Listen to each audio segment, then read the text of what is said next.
You're listening to the Scars and Guitars podcast series that syndicates for the A-List Online. My name's Andrew Mackay-Smith, and soon you'll be hearing a conversation between myself and Gerrit Gmel from the Sydney Outfit Citizen of the World. The reason for the conversation is to promote their May 3, 2019 release. It's called Window to Your Mind. I will add, this is one of my most enjoyable conversations I've had because myself and Gerrit, we cross over into a number of universal subjects that I really hope you enjoy listening to us talk about. So let's have a listen to what the man has to say. Here we go. Track of time, that's all. Oh, good. Have you been practicing or something, have you? Rehearsing? No, I was actually at the gym. I had a foot injury a few weeks ago. Just finally trying to get back to it. All right. I wish I was playing music instead. But Oh, yeah. What do you do at the gym? What's the specialty? I try to, I normally do some cardio. So I'm still on the bike right now because I can't really run. And then I just do weights. And I alternate, obviously. Yeah, I try to swim. Trying to get there, Yeah, I get it, mate. I try to swim about 5 or 6 days a week if I can, even in the winter. But we're in Queensland. Oh, that's epic. Did you do there was this epic swim over the weekend from Bondi to Watson's Bay. A friend of mine did this. I think it's like 10 or 11K. No, I'm in Queensland, so I go just into public pools and do the 50-metre pool or the 25-metre pool and just try to get bit over a kilometre out every time I go there, just to sort of offset the alcohol that's drunk through the week. But that's the deal, mate. I should do it too. Like, swimming is awesome. I surf sometimes when I can, but it's like I think swimming and surfing is like a workout that you can't really replicate anywhere else. Like, it's all that shoulder movement. Oh, you can't really do it other than actually swimming or surfing. I just love it. I just feel as though I've got a real connection to water, even if it's got chlorine. I come out of water and I just feel like I'm ready to take on the world, if you know what I'm saying. I just feel as though it puts my mind at ease. It's my meditation, if you like. Yeah, for sure. Do you go in the morning then, before you start your day? No, I typically go through the day because I've got 2 kids, so it's just too difficult to wake up at 5 o'clock and then go and do that because by the end of the day, I'm just totally exhausted if I do that. I have tried that in the past, but I didn't last very long. So I'm actually a mature age student these days, so I'm back at uni full time, and Bond Uni have this magnificent 50-metre pool that hardly anybody's in during the daytime. So they've got the Commonwealth game and some Olympic athletes that actually use it in the mornings between sort of 5 and 7, and then in the afternoons between 3 and 5. And there's me and, I don't know how many other people, but there's only ever sort of 1 or 2 people in there whenever I go in there at around midday or so. And the benefit of that too, mate, is that I'm out in the sun a lot too. So I get the benefits of vitamin D from being out in the sun and the water like that. And I'm only in the water for 40 minutes or 45 minutes or so. But it's my midday. Yeah, that's it. Yeah. Yeah, my midday reset. What are you studying now? Yeah, I'm studying. To go back to studying. Good on you. Yeah, thanks. Yeah, I'm studying journalism. So epic. Yeah. I was an account executive at Telstra and got thoroughly burnt out with the whole thing. I was honestly trying too hard. So I was just bloody, working 12, 14-hour days, the usual shit, and doing what I think the job really demanded, because a lot of the processes at Telstra really aren't that good. So you've really got to oversee everything that you sell, being an account executive, because you've got to live up to your commitment to a customer. And, man, I just got burnt out with the whole thing and literally quit, and thought, what the hell am I going to do with myself? And I've been doing all of this podcasting and indie journalism now for a couple of years, and I was probably about 6 months into it when I quit Telstra, maybe 6 or 12 months into it when I quit Telstra. And when I quit, I thought, well, I've got to bloody do something. And I thought about Uber driving and doing all of the things that we tend to do to sort of bring money in. But I thought, well, how about you just do a whole career reset, and how about we try to make something out of this journalism pursuit? And instead of going and working for somebody, I realised that I didn't have the skills to actually even apply for jobs, so I had to go back to uni. Well, not back. I didn't finish. Oh, wow, very courageous. That's awesome, man. Oh, thanks, brother. Yeah, I love it, man. I got to tell you, I'm in my 40s, and I'm back there with all the 18 to 25-year-olds, and is that weird? It was before I started thinking about it. It was really weird, but when I got there, I didn't even feel like I was any different to them, because they're all very polite and very respectful. You know what I mean? And nice. I just found that I fit into, and the other thing too, there's no social pressure on me, meaning that I'm not there to no, not in a bad way. I say so. I'm not really there to make friends. I just really want to get through the course, the subject content, and get the degree. So it's funny how that works because you tend to form friendships when you're deadly serious about something like that because they recognise that in you. So it's not about taking advice from me or anything like that, but I tend to find that you have a fairly broad circle of people that you can interact with on a social basis anyway without actually trying to sort of create that circle. So, man, I've got to tell you, I'm in a pretty good stage of life at this point in time. Yeah, that's awesome. I think I haven't heard that kind of path many times. I think I'm not even sure I've ever heard it. It's really good. It's very cool. Yeah, thanks, very, very courageous, but I'm really glad it's working. Yeah, it's cool. Very good. Well, I'll tell you something about your music here. I've had some problems with my iTunes account, actually, so I had a hard drive fail, so I haven't listened to it as much as what I wanted to, but I have had to listen to it enough to form an opinion. Okay, so this is when I was listening to the Welcome to Your Mind EP, so this is your most recent release. This is what I heard, okay, so feel free to disagree, because I will ask for your opinion after this. To me, your music sounds like as though the Beach Boys hung out with John Lennon and paid very close attention to the very best laid-back indie music of the past 5 years. So now that I've made that comparison, how would you describe your music to people that are yet to hear it? Well, I'm not sure. I would like to hear more about what makes you say this, really, I think, because I don't really, the good thing about music is that I try to write in a way where everybody can, I do something with lyrics. So I try to do something where everyone can have their own kind of interpretation. So it's obviously aimed at something, but then I actually had a friend the other day, one of my exes, who asked me, is this song about me? And I was like, no.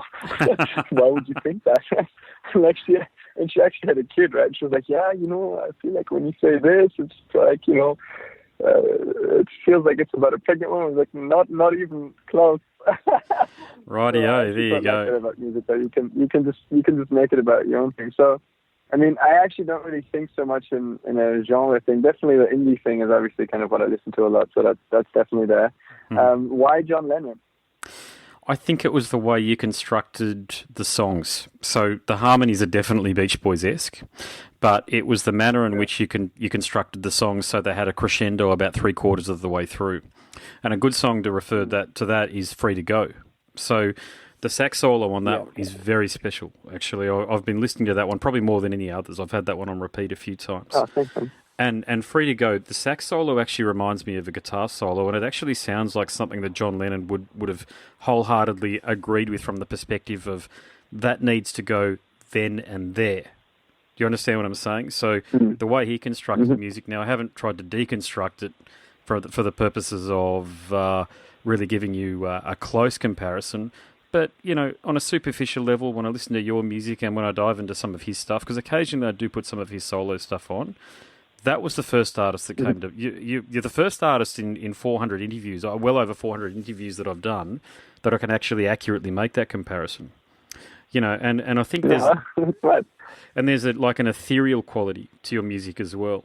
It feels like as though you're floating on a cloud or something through some of it, and I think that's the Beach Boys side of it coming out. And there's also the laid-back indie stuff. I'm trying to give you some examples of bands that I've heard over the last few years, but a Grizzly Bear would be one. Now, I know that's not the last 5 years, that's probably 10 years. So, yeah, but your music has echoes of Grizzly Bear. The better aspects of Coldplay's music, because I find their music quite droll, to be honest with you, but I can understand that Chris Martin does have some very good songwriting attributes, and I think some of his best stuff I can hear through your music as well. So it's all there, man. Yeah, well, it's all there, and it's the sort of... thanks so much. It's music that I think you can put on in a lot of different settings. So you can put it on in the car. I can put it on around the kids, and the kids don't complain like I do when I put on black metal around them or something else. The kid test is a great test. I think I'm going to add that to my repertoire. There you go. Play it for different age groups. Yeah. So I mean, so we came from a very strong folk rock background, right? So I'm a huge fan of Milton & Sons, and he basically, I don't know him personally, but he inspired me a lot songwriting wise, but kind of just they made John Lennon as well, all these big songwriters, and I would count Marcus Mumford as one of them. They have this kind of way of, I mean, the chord progressions are always the same for everybody, but somehow they manage to put a melody on top that's not as obvious and somehow interesting, even though, you know, everybody uses the same chords over and over again to some degree, you know, and then you try to put in a little variation. But I often find that if you like the weirder songs are normally the ones that people are like, yeah, I don't really get that, and then you have the occasional like 1 to 10 friends and fans and family members who are like, this one, that's my song, and you're like, oh, okay, so you're clearly in the same mood as when I wrote that song, you know? And then like people only connect with it when they're in the same kind of mood.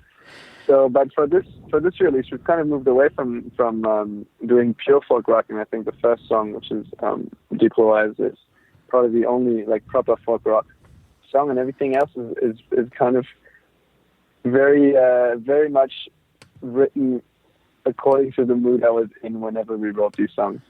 So like there's this kind of rocky calm down track. Yep. Then Interlude is like it's to me I was clearly listening to a lot of Bon Iver at the time. Okay, Bon Iver. You can hear I'm like, oh yeah. There you go. And yeah, they're all very different. And so the last song was mostly written by Matt, by the drummer. Nothing at all. And it's, to me, it's like, I mean, he loved, and we listened to a lot of film music. Yep. Okay. So it's like almost cinematic, right?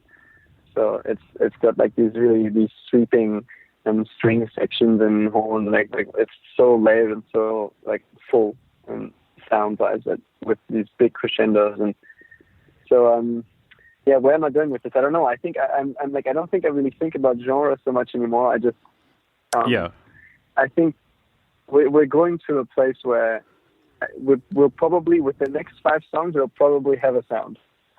Okay, that's gotcha. like clearly that we're probably going to stick with for a while.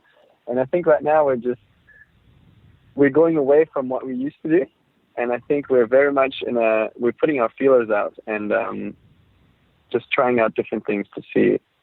I'd encourage you to keep doing that instead of settling into a genre, you know that, because I understand music is about finding your niche, I get that, but it sounds like you're still discovering it. So please keep going, because you've got some wonderful creative talent here, and mate, I think you can actually go far beyond this. You can almost go into Radiohead territory. I'm getting a bit of that vibe through some of the cuts. Yeah. You know, you remember when Radiohead came out with OK Computer and everybody thought, I'm old enough to remember when that came out in 97, right? And when Paranoid Android was the video that was everywhere, and we thought, man, they can't top this. And then they came out with Kid A, I think it was, after that, wasn't it? And they got Kid A has this epic track which is everything in its right place. Yes. It just gives me shivers every time. Absolutely. Yeah, there's some people on YouTube actually that have deconstructed some Radiohead cuts, and they've slowed them down 800 times, so it's 800 times slower.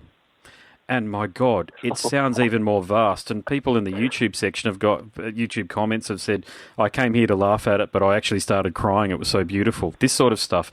I don't know what the hell Tom York.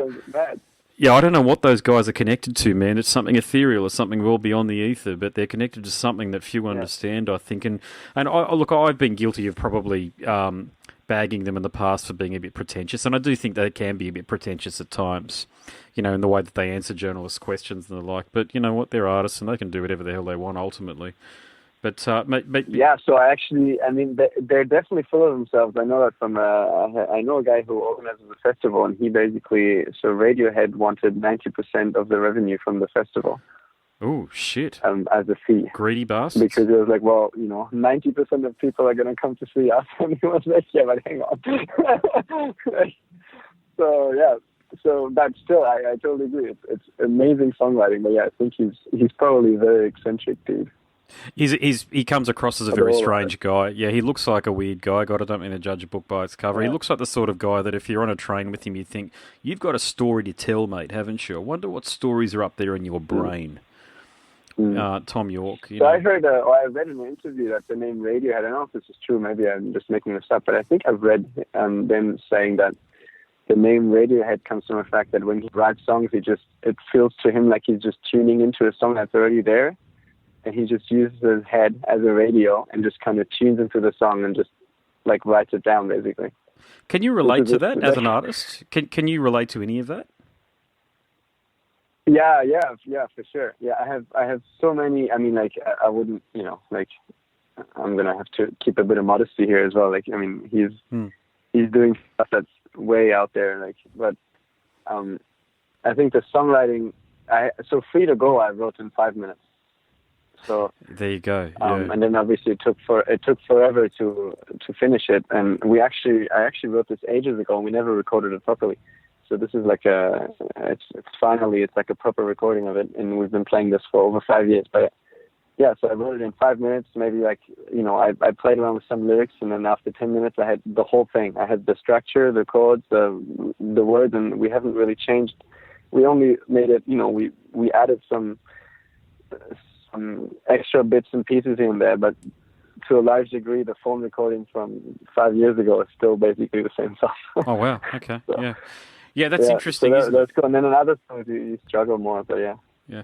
No, I know what you're saying. I've written a few songs in my time too, and some of them come together within 5 minutes, and you're like, where the hell did that come from? And other songs just don't ever seem to come together at all, ever, no matter how much you try. And so I can definitely understand and relate to what Tom has said there, if he's saying that he's just tuning into something in the ether beyond. But I think somebody else said that was very unlikely. Was it Van Halen or somebody said something similar, where they were just, they were just grabbing whatever was already out there, and it was just flowing through them. And I think if you've got the intellect and you've also got the technical ability to understand how to make your vision real on an instrument, then there's probably a lot of credence to what they're saying, man. Yeah. So, but I think so. So clearly, I would love to be in his brain for like a day, and then just wander. Because after that, I think it will get tedious. Yeah. But I would love to see or hear the world from his perspective. But I have, and you probably have too. But like I have, dozens, if not hundreds of snippets of songs on my phone, and sometimes I listen to some of them again and I'm like, I should probably use this again. But I find that often, so each song is obviously super personal, and it's like you basically get to know me at a very particular time in the last year or so.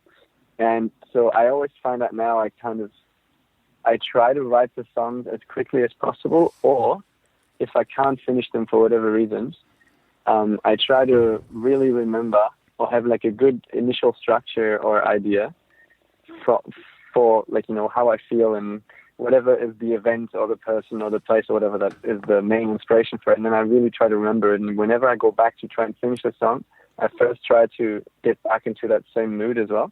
Oh, yeah. Because otherwise I think you just lose the initial, you just end up writing like a shitty pop song, right? You just finish it with what a computer would finish the line with, kind of thing. Yeah, actually, that's interesting you raised that point, because have you heard about these artificial intelligence, the artificially intelligence, I'm trying to get this right, I'm trying to say this right, music created by artificial intelligence. And some of it, there was a machine somewhere that was trying to create, there still is, I think it's in the UK, it's trying to create music that sounds like Christina Aguilera or Britney Spears. And it sounds good, like it sounds like that sort of music, and it's written by a bloody machine, no human interaction with it at all. So I think it can do music very like superficial music, to your exact point. That's why I think it's such a good point you raise. But I don't think machines will ever be able to do music like yours or like Radiohead's or like Van Halen's, because there's too much emotion. So I actually had an amazing conversation about my CTO of the company I'm working for, so I work for a biomedical company as well, my daytime job, right? Okay. And he loved jazz, right? And he gave me the Miles Davis autobiography, and it's mind blowing. So first of all, it's a great introduction to jazz, because he's invented so many parts or so many genres, basically, or co-invented some of them. Mm-hmm. And it's just an amazing book like this. And we were talking about basically the fact that jazz is kind of, people want to follow bands, or people want to follow the person, right? Which is why there's this constant stream of new shitty music, which people still listen to, because, well, there's only so many great artists out there, and maybe at this one moment there's not exactly kind of your one that you want to follow, or you have appetite for more than one artist. So then you end up just branching out to the genre, because you want to listen to this kind of music, and so then you end up wanting to go to a gig, and you want to watch an interview, or you want to maybe, like try to identify with the story that this guy said, even if the music isn't that great, you actually want to have that personal connection to the artist. Mm-hmm. And so we were making a point, we went to see Snarky Puppy, which is this jazz funk band. And he was like, I think this is why people go there, because they want to see live jazz. They don't want to listen to the old stuff that's recorded, because you can't go talk to Miles Davis anymore. You can't go and talk to Dizzy. Like, the only thing you can do is you can try and get the new guys, right? Even if maybe you love his stuff, it would never be the same. If some other guy played Miles Davis' stuff in the same genre, it wouldn't be the same, because it's not the same guy. Mm-hmm. So I think that the robots will never replace that connection, that human connection. And maybe they'll write like similar shitty songs than shitty artists, or like less inspired artists could write. But I think that people would still choose to go see the guy and not the machine. I agree totally, and it's a really important point you raise about. No, I agree absolutely, yeah, and it's a really good point that you raise about jazz, because I think I'm not educated from the perspective that I have. I don't understand the technical side of music and the origins of music the way somebody who studies it will. Okay, so I do my own reading and I take bits and pieces from the internet like we all tend to do, but jazz is a master genre. Okay, when ragtime became jazz, all of a sudden, from jazz, you get blues, you get pop, you get rock, you get just about every genre of music that's in the modern sphere these days. And jazz is so important to us. And I've seen this happen. Jazz and classical music are the two types of music you can put on with anybody, and they will stop what they're doing for a moment and take it in, and then it affects you, is what I'm saying. It touches to the core of you. And I've got John Coltrane's "I Love Supreme" here, and I put that on all the time. And I can tell you, mate, this is a really important point actually. When I put that album on, I've got two daughters, so 4 and 5 years of age. They can be running around doing stuff, but when I put on "I Love Supreme," they settle down. There's something in beautiful. there. Yeah, there's something in there. Yeah. Now I don't tell them that I've put it on. I don't tell them to stop yelling at each other or what have you. But eventually what they do, and it's really special what it does to my eldest daughter, she starts being creative. So it does something, it switches on the creative mode of your brain, if you like. It gets you out of that reptilian reactive brain, and it gets you more into the creative side of things, and it gets you really into that space of being human, I think. And I see it with kids, because kids have very little control over themselves, right? They just react to stimulus.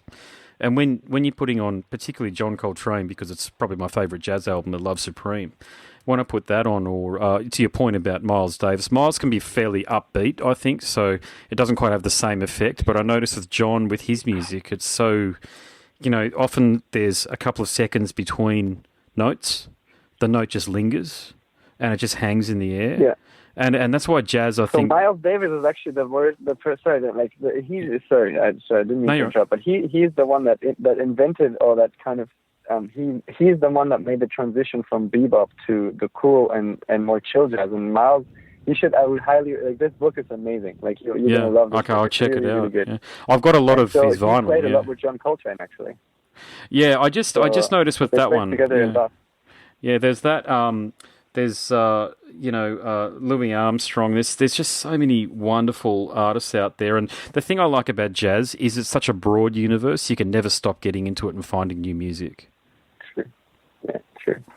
It's just but I'm definitely more into the slower, more melodic stuff as well. So he did this movie soundtrack for this French movie, and like the starting credits are it's so good. It's like a really soft kind of moody background, and he's got just this beautiful little melody on top. It's amazing. And that was like so long ago, in the 50s, in the late 50s, and it's still so good. So yeah, you're right. There's something to it for sure. But your sax solo in Free to Go, did you write that, or did you get somebody to riff on that for you? So I'm actually a trained saxophone player originally. So So I haven't played that solo. I play some of just the notes and the chorus, and I play in nothing at all. It's me playing on the alto. Okay, gotcha. But I wrote a solo for this, and then we were sitting down with Matt, and we were thinking, it's not bad, but it's not as good as it could be. And so the guy who wrote the solo and recorded it is actually one of my best friends from back home, and so he's now a professional sax player. Mm-hmm. Kevin Juera is his name. give him a bit of credit here. And so I just called him. I was like, dude, we're recording in 5 days in the studio. Do you have time to do a solo for me? And I was like, you know, I'm busy, but let me see what I can do. And yeah, he wrote and recorded this. It's so good. Like, yeah. What drew you to? It's great. Like, yeah, I think it's beautiful, man. I've listened to it a few times. It's kind of got, God, bear with me here when I say this, but it reminds me a little bit of Ivor Davies and the solo that he put into Icehouse's Electric Blue. Now, I know you're from Switzerland, so you didn't grow up in Australia during the 80s, but you couldn't miss that song during the 80s. It was everywhere. And it's still around. You still hear it in pubs and clubs occasionally, not as a dance song, but just as background music. And it's kind of got similar qualities to that. Like, I can tell your mate has really, really understood what you're trying to achieve with your music on this one here. Yeah, he is amazing. But so we've played together forever. So we actually started improvising together, and we started like writing music together and learning about music together. So we've played for years. Like, you know, a few times a week we had a klezmer, you know, at the traditional Jewish music, which is just so fun to play, just the two of us. And he is great. He really gets me, and he is very, very good. Like, his melodic lines are just brilliant. Like, I would always trust him with, you know, if I wanted someone to solo, I would like it to be him. Like, he just wrote the best stuff. I bet. Hey, tell me about your journey from Switzerland to Australia. What inspired you to make the move to Sydney?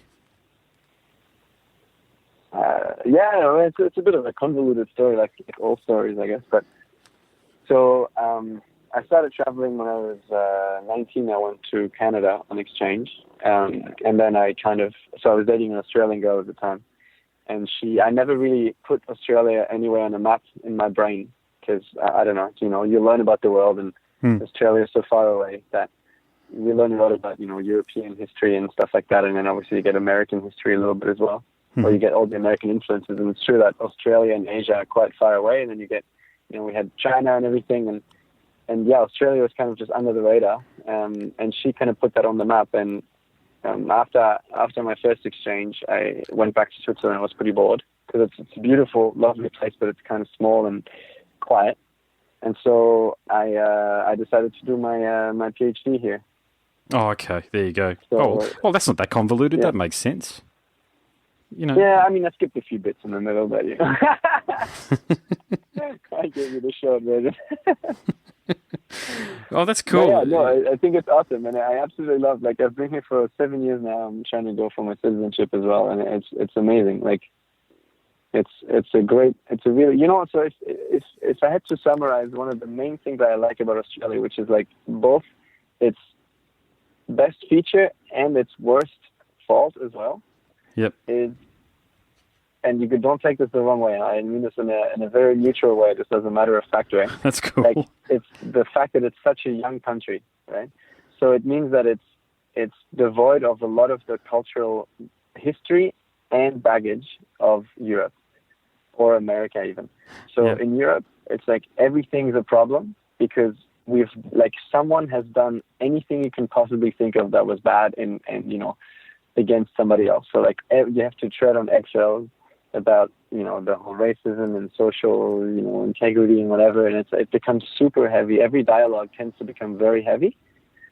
And whereas in Australia, it's like, you know, it's fun to be a little bit politically incorrect, and I think it gives it a very kind of light can-do kind of, but I love it, right? It's like very refreshing because it's freaking annoying when you can't make a joke without then having to explain for half an hour that, you know, it's a joke and you didn't mean it that way. Like, I feel like everybody gets it, right?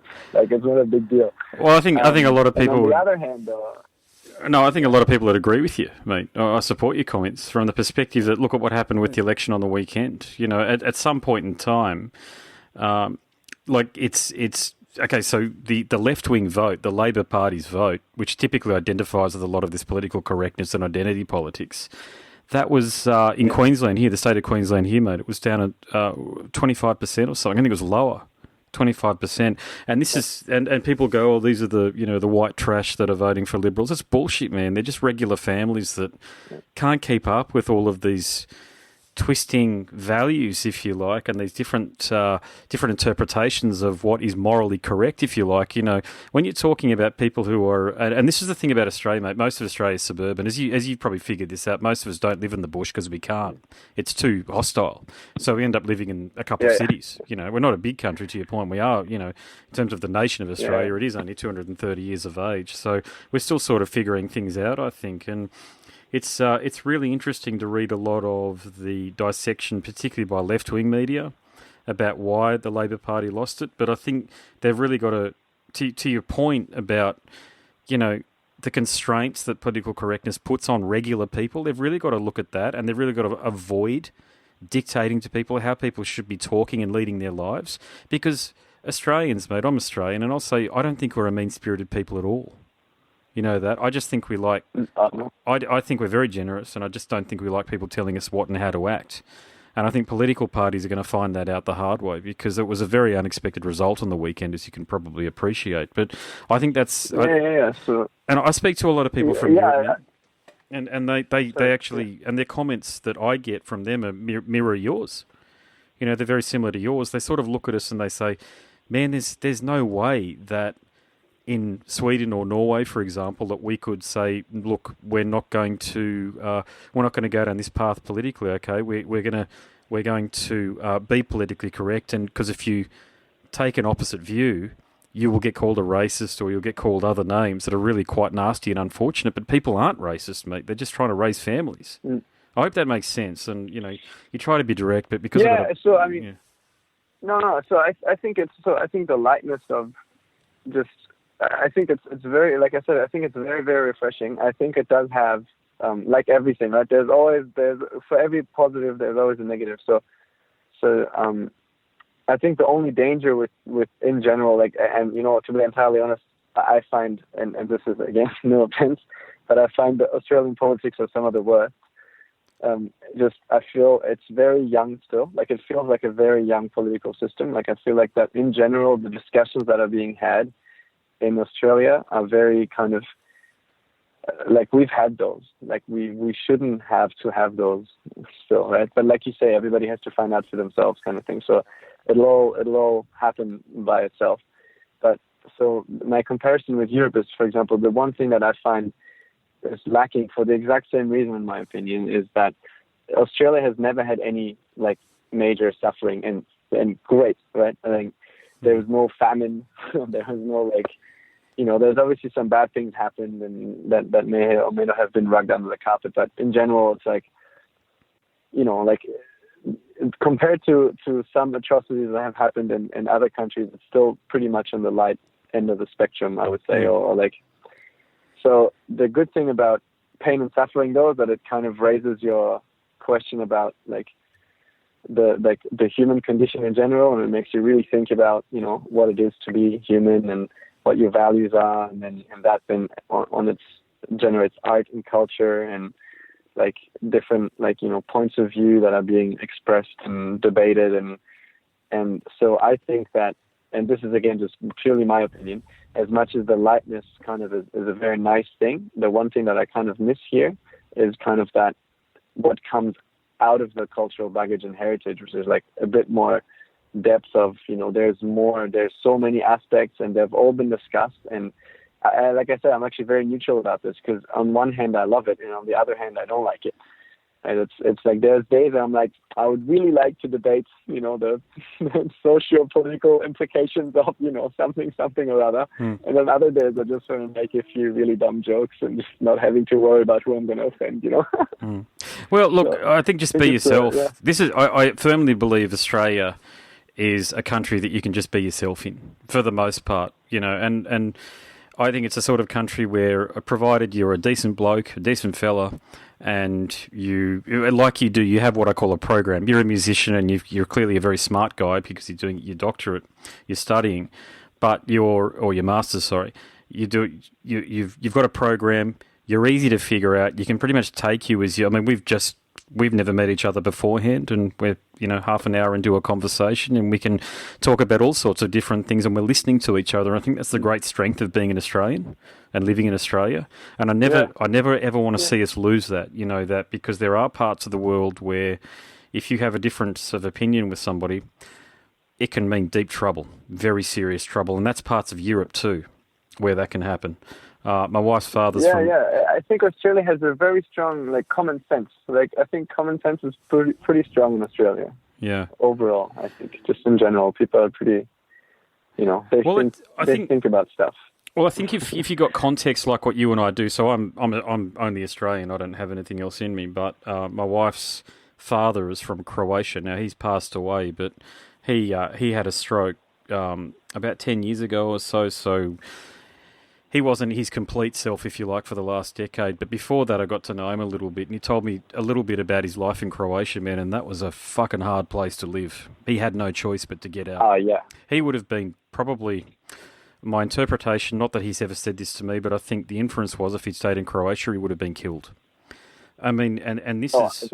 my family used to go to Croatia every second year, and my dad has got some good friends there still, and who were Serbs actually at the time. So yeah, like during the war times, like it was super screwed up. Yeah, very tough, mate.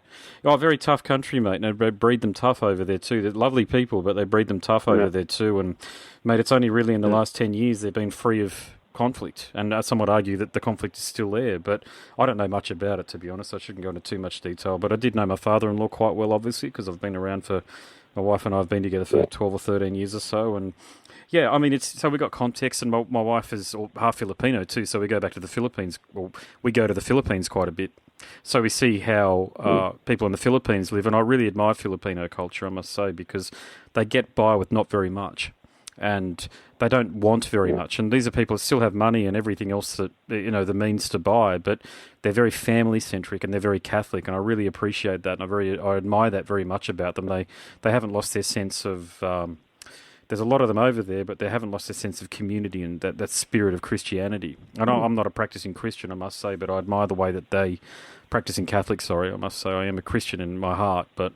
I really admire the way that they're able to do that, what they do over there, because they do try to help each other out quite a bit, and they're very family focused. So we've got a lot of influences. Yeah, that's right. I've never been. I have a friend who loves it there, though. He's married to a Filipino woman as well, and so he's really fond of the country as well. They're going to move there actually. So. Oh, beautiful country. He's from Switzerland. So, yeah. Oh, is that right? Yeah. Well, there you go. Yeah. Well. Yeah, I know. Gosh, mate. Yeah, these. It's really good to talk to somebody who's got an open mind and who's prepared to talk about a lot of different things, because it really gives people. That was a very big tangent, wasn't it?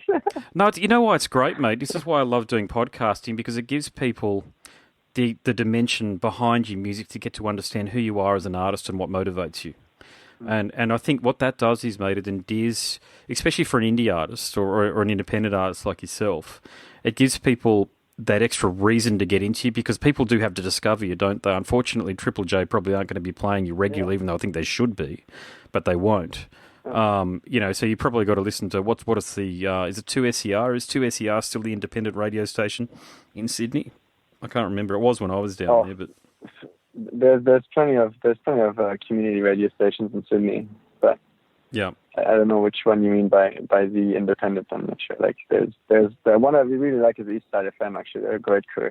East Side. Well, there's only one up here. You see, there's only 4ZZZ, and you've got to listen to that over the internet if you're on the Gold Coast where I am. So there's only the one, and I used to have a radio show on 4ZZZ, actually, a digital radio show on 4ZZZ. So, but I know Sydney's a much bigger market with 5.5 million people or what have you. So it can probably support a lot more.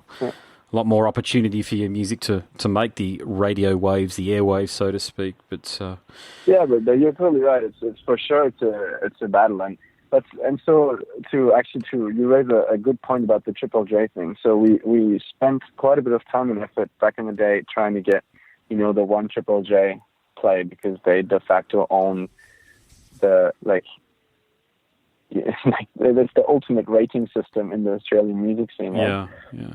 So if you get a good vote on Triple J on Earth, then you can put the little label, like the little has been played on Triple J label on your page that somehow has been seen as like having a master's degree or a doctorate in something, in another industry. But we have been played on Triple J a couple of times, but I actually found that it's almost completely irrelevant compared to what the streamers do for you these days, or community radio stations and blogs and Is that right? There you go. Yeah, because it's like you get one play, right? So like, what are the chances of people actually having the time to be like, oh, I like this? They're probably driving. Like, they're not going to Shazam it and then look it up later and whatever, right? So it's like, it's a play or two here and there. But if you get one of the best things these days are these algorithmic playlists are absolutely key now for artists, right? So Spotify has these great playlists, and they have the algorithms that somehow actually figured out what you like. And then they give you your Discover Weekly playlist, and we've had quite a number of people from all around the world just drop us a line, which means that they've listened to it, on their playlist. They loved it. They then went on our page, and then looked us up, and then found like the email or the Instagram handle or whatever, then went on that platform just to tell us that they dig that song. And I just find that impressive, right? I find that absolutely amazing, especially nowadays where the attention span is like 3 seconds tops, right? So somehow Spotify has a really good algorithm that can analyze the music and then actually make very decent suggestions. So that is key now, because it's straight to people who actually are likely to like you enough to then follow you. That's a really good point. Powerful. That's a really good point. And I always love because I can have my own theory on these things, but if I'm talking to an artist and that's the feedback we get, that's fact. That's what I like about doing this as well, because I often wonder about... So what do you think about the streamers then? I would like to have your opinion then. Obviously, being a podcaster, I talk to a lot of people, and I think people are still trying to figure it out, okay? The problem with streaming ultimately is that you don't get remunerated in a way that you would typically do as if people bought the album. But then again, people wouldn't have been... in most cases... The vast majority of cases, in fact, I don't think people would get the opportunity to hear you if it wasn't for streaming. If they're still relying on digital, on physical copy, they wouldn't have the opportunity to listen to you and look as a podcaster. Most of my audience is actually in the United States, which I'm very grateful for, I've got to tell you. Only about a quarter of my audience is here in Australia. So quarter of my audience that's cool. So, and the other quarter is just divided up between Europe and South America and other parts of the world, but mainly the United States. And like you, mate, I get comments from people all over the world, and it wouldn't happen if it wasn't for the internet and the opportunities that it's given us. So I'm very positive about the whole thing, even though streaming sort of presents a fairly negative model unto itself. I've got to do a presentation at uni fairly soon about podcasting, and one of the key tenets that I'll be delivering to people is that don't expect to make money out of podcasting, but it gives you an opportunity to make money. Yeah. And that's what I think streaming does. It gives you an opportunity to build an audience somewhere and maybe go on tour and sell some merch and do some other things. But I think overall... You're exactly right. Yeah. I think it's a very positive thing, brother. I really do think streaming is good, yeah. I think so too. And I mean, they should really. So, I mean, we're inching ever so closer to having like 1 million plays total on Spotify alone, right? Mm-hmm. So, and like everybody knows, 1 million plays is roughly like 3 or 4K. Like, right? But if you think about the money it takes you to go on the studio and record, and you just start by buying an instrument, right? So you got to record, you got to have it mastered, you got to and then you got to promote it somehow. You got to get some people that help you push it a bit. Like, you're way above that, right? Like, easily. And then if you then imagine that if you wanted to make a living out of it, you'd have to actually pay yourself, and you'd have to have a ridiculous amount of plays in order to be able to sustain yourself from streaming alone. That's true. So I think there's a breaking point where streaming becomes kind of the enemy, and it's probably to artists that are big enough to sell via different means, because they have a following that's strong enough that they would go out and seek for their new album. So I think one of the big phrases that I can't remember who actually invented it, but Tim Ferriss mentions this all the time, is like, the only thing you really need is 1,000 true fans. And you don't need 1 million people that care a little bit and kind of know you but wouldn't actually buy anything of you. All you need is 1,000 people that will really buy your stuff because they really love it. Yep. And so he's got a great point there. So I think that's streaming. Therefore, so I think the people that whinge about it the most probably should be the ones to whinge about it the least. So it's all the ones that have never been heard before that actually are getting a platform that enables them to get heard, and then it's actually the big artists that should complain most. And the record labels whinge about it a lot as well, but they're actually the ones cutting the biggest deals, right? And they had shares in Spotify and Tidal and whatever. So it's very interesting. Yeah. Yeah, it's a subject. Yeah. It's a very broad subject, this one here, and everybody seems to have a unique perspective on it. But I share your sentiments. Believe me, I do. I understand that the bigger artists think they're being ripped off and the like. But look, they've had an opportunity. Look, things change. It's a bit like the taxi industry with Uber. Okay, so I understand that mum and dads who have bought taxi licenses back in 2001 now don't feel like they're getting the return on investment that they used to, but things, they never stay the same. They always change, they always shift, and you've got to adapt to market circumstances and the different platforms that are available to people to do different things, to get the same thing in a different way, if you like, and that's all streaming's been doing, and who knows what the next evolution's going to hold. But to your point, mate, I think new artists, if you're complaining about it, I'd probably have a bit of a look in the mirror, to be honest, mate, and say, well, how can you turn this to your advantage? It's like, just to make the point about podcasting again. Like, I don't expect to make money from this. Okay, I don't. To truth be told, mate, I don't even know how I could turn this into an earn, the ability to make money. But I tell you something, I love doing this. This really fulfills my spirit, doing this, talking to artists and having this sort of interface. I wouldn't have this opportunity if it wasn't for podcasting. You know what I mean? Like, I love it, mate. That's beautiful. I love hearing that. And, I was just going to say before I forget this, but it makes sense that you think that way, because you are doing exactly this, right? You've adapted to the market circumstances and you actually quit the job that you weren't happy in. And yeah, absolutely. Now you have a new career. Well, so you're the perfect example of how you should do it, right? Oh, thank you, mate. Yeah. Well, it's true. It's true, though, and I've said it to people. I've said, look, what I knew when I started doing indie journalism, when I first started doing the writing, so I'm interviewing artists, and the guy, Peter Criss from Kiss, the drummer from Black Sabbath, Vinny Appice, all these these are some of the first people I interviewed, right? So I thought, my God, I mean, where am I going to take this? I mean, I'm interviewing people who I've been listening to since I was 5, in Kiss's case. Where am I going to take this? And the answer was it ended up pursuing a university degree. So you've got to be very broad-minded, and you've really got to put your mind to it and really figure out what you can do with it. So for me, it wasn't an obvious pathway. It was a bit like you coming to Australia. It might not seem obvious to somebody who doesn't really understand that you're you, but to people that know me, they understand how I can make the jump from doing podcasting to doing a degree in journalism.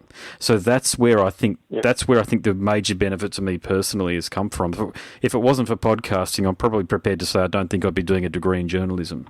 And I've come into my own. Ignore the naysayers, mate. Oh yeah, totally, yeah. But I find when you're people like us, though, I find people are really cool. I find people are really supportive, and exactly the way you reacted to when I said I'm in my 40s and I'm at uni. Most people just wish they could do the same thing, and I say, well, why can't you? And they explain, mortgages and school fees, kids' school fees, and financial commitments elsewhere. And I understand that, but man, fuck, life's too short. Life's way too short. Yeah, I honestly think that those are all, I mean, like, some people don't have some people maybe are really in a financial pickle, but I think that most people there's a very big difference between, and this is a very, maybe not politically correct thing to say either, but I really think that most people are lacking drive. So I think I've thought about this a lot, I've always thought about, like, some people get out of alcoholism and others don't, and some people succeed against all odds and some don't. And so if you're born rich, then, you don't have anything to do. Okay, cool. If you're born poor, then everything is against you and you really have to. So I think the only thing that really separates us all is drive, and drive is the only thing that will make you get to a good place independently of your starting point. Whereas if you don't have it, then you have to have won the lottery and just have been born rich, because then you don't have to have any drive because everything is there anyway. But the only thing that makes me sad about this is that I've been raised with a very strong belief that everybody's created equal, and and so the thing that makes me sad with all this is that if you accept that some people don't have as much drive as others, it means that if you're unlucky, there are some people that don't have the ability to get out of it. So that's the extent of my worldview at the moment. I'm not quite happy with it yet, but I think just to get it back to a slightly lighter point, what you said before is I think most of the people that say, there's a mortgage and blah, blah, blah, blah, blah, I think it's just they like the idea of doing something else because it sounds exciting, but they don't truly want it. Or they don't want it to the extent where wanting it means that they have to put the effort in. Or they have to just take all the good and all the bad and just go on the journey. I think most people prefer being comfortable. And they're just, they're like, yeah, sure, I would love to be a professional football player. But like that doesn't mean that you actually want to be a professional football player, because it would entail having to do so much for it, right? That's right. So, I mean, that's the end of my play. I'm sorry, that was a long one. No, it's. I agree with you. I agree with you 100%. I do think it comes down to attitude, drive, enthusiasm, just a willingness to understand, okay, that life is a big experiment and you are meant to do many different things during your lifetime. You're not meant to be sort of locked into this boring routine of suburban life. And I it's something that I do live in quasi-suburbia, even though I've got the cane fields just behind me here. It's still surrounded by other houses with families in them in a semi-rural and regional environment. But I've just refused to sort of settle into that suburban life of getting fat and drinking beer, even though I do drink beer, but you know what I mean? I don't want to get to that point where that's my most exciting thing, like the cliche of suburbia. I never ever want to become a parody of the cliche of suburbia myself, and I think that was one of the reasons why I did the hard reset and go to uni too after doing the podcasting, was that I knew that I had more to give the world. Because in a lot of ways, and I think this might resonate with you, mate, life needs to be about service. It needs to be about service to something. You know, it's in your case, you're highly intelligent, clearly, and you've studied a lot, and you've clearly got a job that has a high barrier to entry, meaning that you had to have had years behind you of academic research and pursuit before you could do the job that you were doing. And I think that's the best way to lead your life as well. Because as soon as you get into these jobs, and I'm not being judgmental on people who work in retail and jobs that any old person can get, but you're surrounded by a lot of people who don't give a shit and who really don't care a lot of the time. And I've been in retail jobs myself, and that's what I've found that I was surrounded by. And it's very frustrating because you are around people that will tell you that life's not worth living indirectly. They'll say, life's tough, mate. You know, it's this, it's that. And it's like, no, it isn't. It's not really like that. It's just you've got to make the most of the opportunities when they come, and you've got to have drive, ambition, and you've got to be prepared to, when you get a lucky break, make the most of it. I think that's really important. That's very well said. I think and I also have, I think we need everyone. So not everyone should do every job, or not everyone, if everybody wanted to be the CEO of a company, then nobody would work for them, right? Because everybody else would want to be the CEO too. So it doesn't really work that way. But I think that you're right that if you, independently of what you do, you should really love it, right? And some people are just excellent at retail, right? They love it. But you're right that the ones that do is because they like the service, right? So I have some friends who love being in retail because they love making people feel better. Mm-hmm. Right? So it's like they want to advise them, this maybe doesn't suit you so much, but this is killer. Like you're gonna kill it tonight in this dress or whatever, right? And they actually, the person leaves super happy, and I'm like, you know what? You just did this just a massive service, right?